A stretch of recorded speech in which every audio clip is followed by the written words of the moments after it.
فلينظر الإنسان إلى طعامه أنا صببنا الماء صبا ثم شققنا الأرض شقا.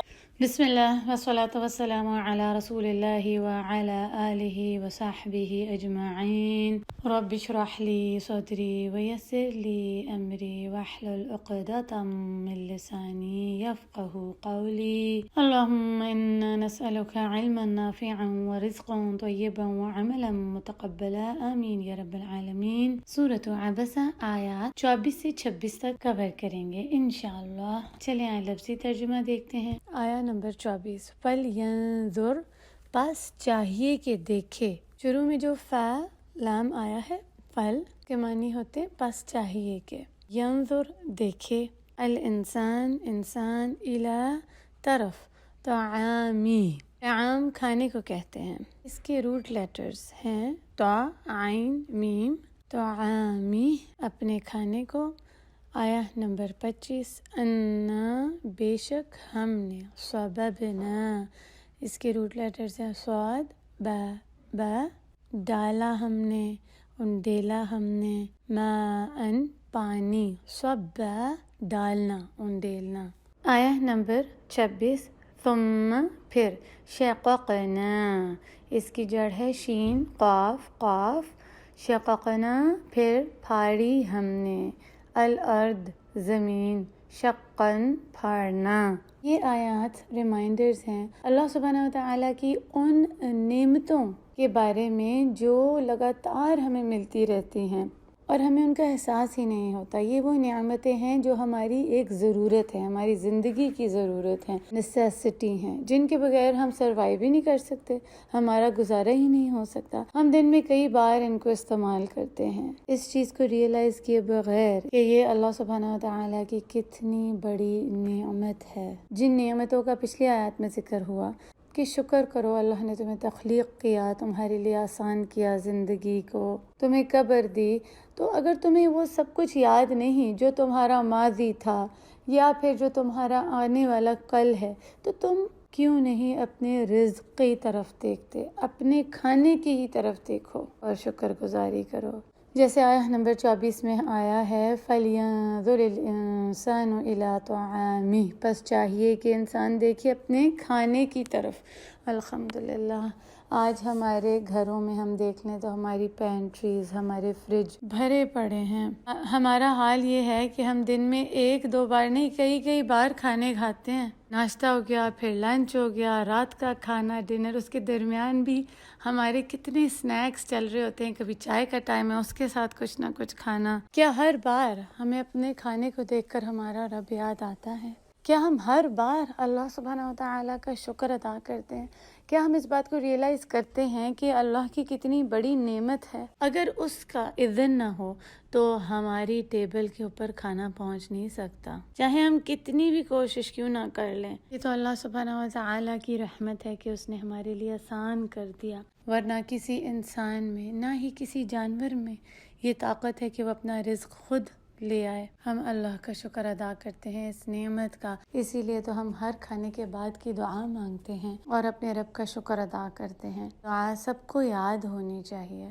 الحمدللہ الذی اطعمنی ھذا الطعام وارزقنیہ من غیر حول منی ولا قوت. تمام تعریفیں اور شکر اللہ سبحانہ وتعالیٰ کے لیے ہیں جس نے مجھے کھانا کھلایا اور مجھے رزق عطا کیا بغیر میری کسی بھی طاقت اور قوت کے. یہ کھانا کھانے کے آداب ہیں, مینرز ہیں جو ہم سب کو آنے چاہیے. ہمارا دین اتنا خوبصورت ہے کہ ہمیں کھانے کے بھی آداب سکھاتا ہے. ہم سب کو یہ آداب آنے چاہیے کہ کھانے سے پہلے اور کھانے کے بعد کیا کرنا چاہیے. آج ہم کچھ آداب کا بھی ذکر کریں گے جو ہمارے لیے ریمائنڈرز ہوں گے کہ اگر ہم کچھ بھول گئے ہیں یا سر سے اتار رہے ہیں تو ہم اس کو اہتمام کے ساتھ سننا سمجھ کر پورا کریں. اور جب ہمیں یہ آداب اور اخلاق آئیں گے تبھی ہم اپنے رب رب کا شکر ادا کر پائیں گے۔ ہم سبھی جانتے ہیں کہ کھانے سے پہلے ہاتھ دھونے کے کتنے فوائد ہیں۔ آج بچے کو بھی یہ پتہ ہے کہ کھانا کھانے سے پہلے ہاتھ دھونے چاہیے، ورنہ کتنی قسم کی بیماریاں ہم اپنے پیٹ میں لے جاتے ہیں، ہر طرح کے بیکٹیریا، وائرسز، یہ کولڈ اور فلو جو پھیلا ہوتا ہے سب سے زیادہ اسی کی بے احتیاطی کی وجہ سے ہوتا ہے، اور پھر بھی ہم بھول جاتے ہیں۔ رسول اللہ صلی اللہ علیہ وسلم کھانے سے پہلے ہاتھ دھویا کرتے تھے، اور پھر جو بھی کھانا کھائیں اس پہ بسم اللہ ضرور پڑھنا ہے۔ اگر ہم کھانے سے پہلے بسم اللہ نہیں پڑھتے تو شیطان اس کھانے کو اپنے لیے حلال کر لیتا ہے۔ ابلیس نے اللہ سبحانہ وتعالی سے کہا، یا رب تو نے اپنی ساری مخلوق کا رزق رکھ دیا، میرا رزق کہاں ہے؟ اللہ سبحانہ وتعالی نے فرمایا، جس کھانے پر میرا نام نہ لیا جائے، جس کھانے پر بسم اللہ نہ پڑھا جائے، وہ رزق تمہارے لیے حلال ہے۔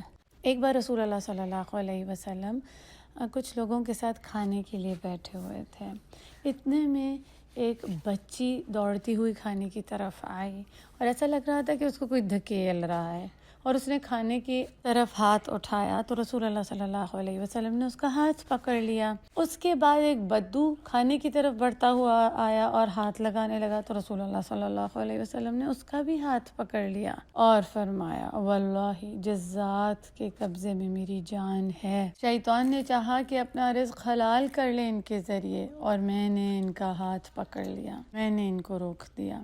میرے ہاتھ میں اس بچی کے ساتھ شیطان کا بھی ہاتھ ہے۔ اللہ اکبر۔ ہم اس بات کو اتنا ہلکا لیتے ہیں اور ہمیں اس بات کا احساس ہی نہیں ہوتا کہ ہمیں کتنا نقصان پہنچ سکتا ہے اگر ہم کسی کھانے پر اللہ کا نام نہ لیں تو، چاہے وہ کوئی چھوٹا موٹا اسنیک ہی کیوں نہ ہو، کچھ ہم چکھ رہے ہیں۔ بعض اوقات لوگ چلتے پھرتے کوئی میٹھی چیز کھا لیتے ہیں، کوئی مٹھائی کھا لیتے ہیں، کوئی ڈرائی فروٹ وغیرہ، تب بھی بسم اللہ پڑھنا نہ بھولیں، اور اگر کبھی بھول بھی جائیں تو جب بھی یاد آ جائے تو بسم اللہ فی اولہ و آخرہ ہی پڑھ لیں، یا پھر بسم اللہ اولہ و آخرہ۔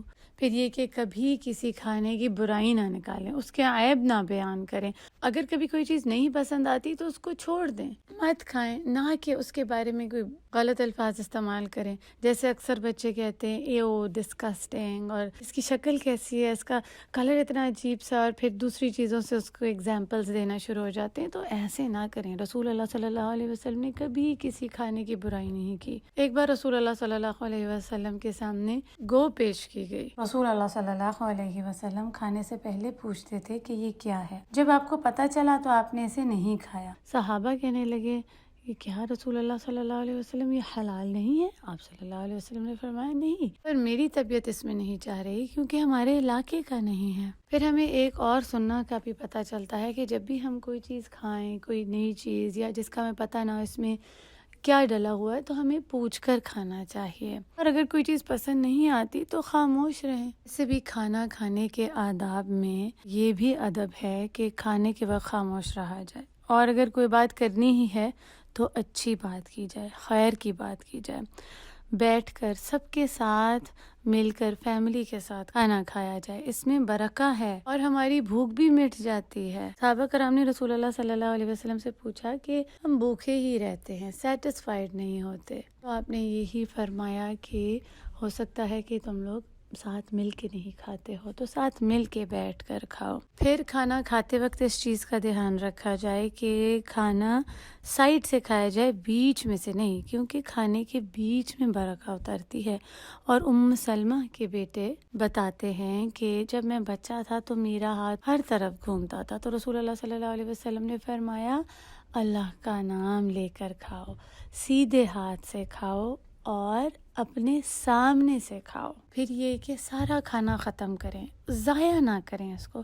اکثر تھوڑا سا کھانا بچ جاتا ہے تو اس کو پھینک دیتے ہیں، اگر نہیں کھانا تو ڈھک کے رکھ دیں، بعد میں کھا لیں، اس کو ضائع نہ کریں۔ اور یہ بھی ضروری نہیں ہے کہ پلیٹ بھری لینی ہے، اس کے بعد کھایا ہی نہیں جا رہا، تھوڑا لیں، اگر اور بھی چاہتی ہے تو اور بھی ڈال سکتے ہیں، لیکن سننا کیا ہے، کم کھانا، بھوک کو رکھ کر کھانا۔ آج تو ہم یہ بھول ہی گئے ہیں کہ ہمیں بھوک کو رکھنا بھی ہے، بلکہ استغفر اللہ ربی، کسی نے تو یہ کہا کہ کھاتے جاؤ یہاں تک کہ کیا کرنے لگو۔ استغفر اللہ۔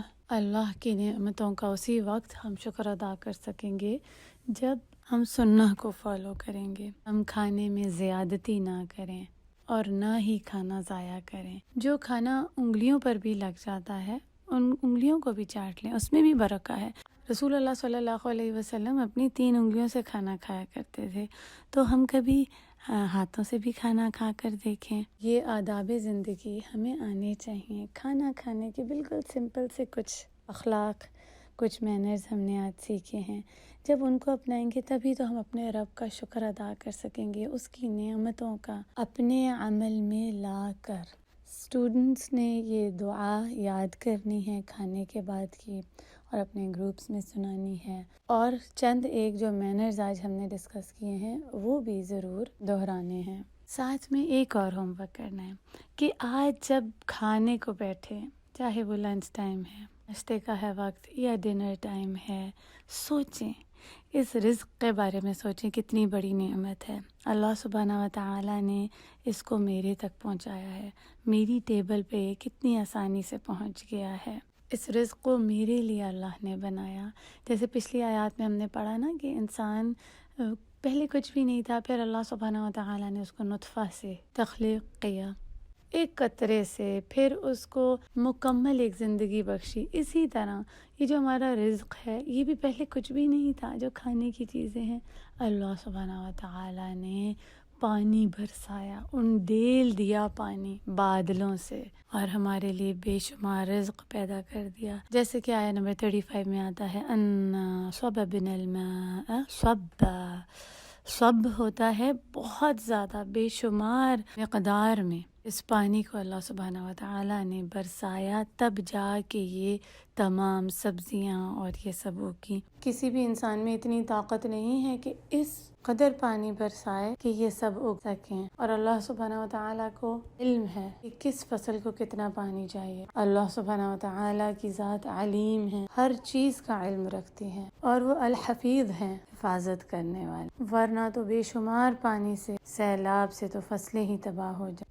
تو اللہ سبحانہ و تعالیٰ نے بادلوں سے پانی کو انڈیلا، پوری دنیا میں ہر جگہ پر جس زمین کو جتنا چاہیے اتنا۔ جب پانی برسا تو پھر اس زمین کو پھاڑ کر نباتات نکلے، ہر قسم کے پھل، میوے، سبزیاں کھانے کے لیے ہمارا رزق اللہ نے فراہم کیا۔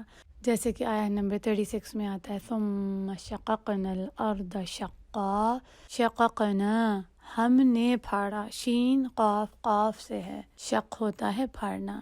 اللہ سبحانہ و تعالیٰ نے اس زمین کو پھاڑا کہ یہ نباتات نکل سکیں۔ اتنی آسانی سے، اتنی سخت زمین سے بھی یہ سارے سبزیاں، پھل آسانی سے نکل آتے ہیں۔ ذرا غور کریں کہ اگر ہمیں زمین کے اندر جا کر انہیں نکالنا ہوتا تو کس قدر مشکل پیش آتی، کتنی طاقت چاہیے ہوتی۔ تو آج کا ہمارا ہوم ورک یہ ہے کہ جب ہم اپنے کھانے کو دیکھیں تو غور کریں اس آسانی پر، یہ کہ ہمارے تک کیسے پہنچا ہے، کہاں یہ بویا گیا اس کا بیج، کہاں پر بارش ہوئی، پھر وہ نکلا، اس کو تیار کیا گیا، ایک لمبا سفر، گروسری سٹورز تک، مارکیٹ تک پہنچایا گیا، پھر ہم اس کو لے کر آتے ہیں، اپنے گھر میں پکاتے ہیں، تیار کر کے کھاتے ہیں۔ اگر تو آپ روٹی کھا رہے ہیں تو اس کے بیج کے بارے میں سوچیں، کہاں سے آتا ہے، اور یہ آٹا ہم بنا کے آسانی سے اپنے گھروں میں لے آتے ہیں اور روٹی کھاتے ہیں۔ یا چاول ہے، چاول کا دانہ دیکھ لیں، کن دور ممالک سے بن کر آتے ہیں بوریوں میں، آسانی سے ہمیں مارکیٹس میں مل جاتے ہیں۔ مچھلی کھا رہے ہیں تو سوچیں مچھلی کس دریا میں، سمندر میں اللہ سبحانہ و تعالیٰ نے پیدا کی تاکہ اس کو میں کھا سکوں، اور اللہ کی اس نعمت کا بہت زیادہ شکر ادا کریں، اور ساتھ میں جس نے آپ کے لیے کھانا بنایا ہے اس کا بھی شکر ادا کریں۔ ہو سکتا ہے کہ آپ کے والدین میں سے آپ کی والدہ، والد، بہن، بھائی، کزنز، آپ کی فیملی یا دوستوں میں، دوست احباب نے، کسی نے بھی آپ کے لیے یہ کھانا بنایا ہے، اور ہمیں کتنی آسانی سے کھا لیتے ہیں اور انجوائے کرتے ہیں، تو ہمیں ان کا بھی شکر ادا کرنا ہے، کیونکہ جو لوگوں کا شکر ادا نہیں کرتا وہ اپنے رب کا بھی شکر گزار نہیں ہو سکتا۔ جو بھی آپ کو کھانا کھلائے اس کے لیے دعا کریں، خاص طور پر جب ہم کسی کے گھر مہمان بن کر جائیں تو ہوسٹ کو، میزبان کو دعا دیں، جو آپ کے لیے کھانا بناتے ہیں، ارینجمنٹس کرتے ہیں۔ یہ دعا سب کو یاد ہونی چاہیے۔ دعا ہے اللہم بارک لہم فیما رزقتہم واغفر لہم وارحمہم۔ یا اللہ اس کو برکات دے، اس میں جو آپ نے ان کو رزق عطا کیا، اور ان کی مغفرت فرمائے اور ان پر رحم فرمائے۔ ان آیات پر غور و فکر کرنا ہے، اور اب جو کھانا کھانا ہے، جو کھانا ہمارے سامنے آئے گا، تو ہم ان آیات کی روشنی میں کھانا کھائیں گے اور اپنے رب کی نعمتوں کا بہت شکر ادا کریں گے۔ اللہ سبحانہ و تعالی ہمیں اپنے شکر گزار بندوں میں سے کر دیں۔ اللہم آمین۔ بارک اللہ لی ولکم فی القرآن الحکیم ونفعنی وإیاکم بالآیات وذکر الحکیم۔ السلام علیکم ورحمۃ اللہ وبرکاتہ۔